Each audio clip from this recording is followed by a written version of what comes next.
Hi, you're watching 3 Minutes with an Ancient City, Angkor. I'm archaeologist Mike Smith, and I'm talking about ancient cities. Angkor, why Angkor? Well, I covered it last week in my class about ancient cities. It's located in Southeast Asia here. And oh, well, I'm also originated in Southeast Asia. I was born on a military base, and my dad was in the Navy living in these tents, but you don't want to hear about that. You want to hear about Angkor Wat. Angkor Wat is this huge temple, and Angkor is the name of the overall city. This is the biggest religious structure in the whole world. There's the temple in the middle. There's a green area, I'm calling the grassy area, and then that's surrounded by a large moat with water in it. In the background, you can see the bridge.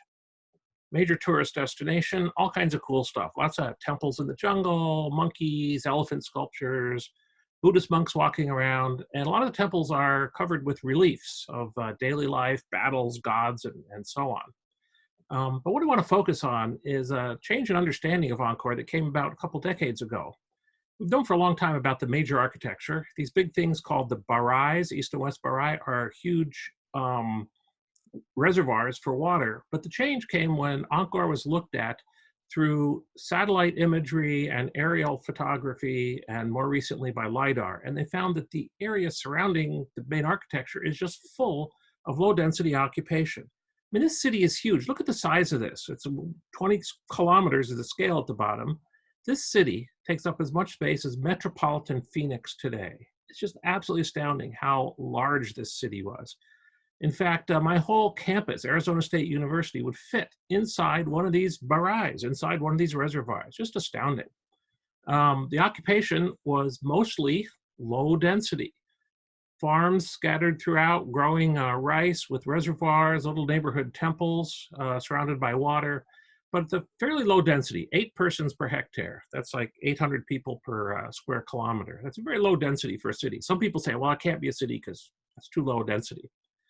But then more recently, looking at Angkor Wat through LiDAR, we have here, the black is the water surrounding it, the rectangular area in the middle is the temple, and the grassy area, look at that, it's full of very regularly arranged little mounds. It turns out that this is a zone of housing with a grid of orthogonal streets.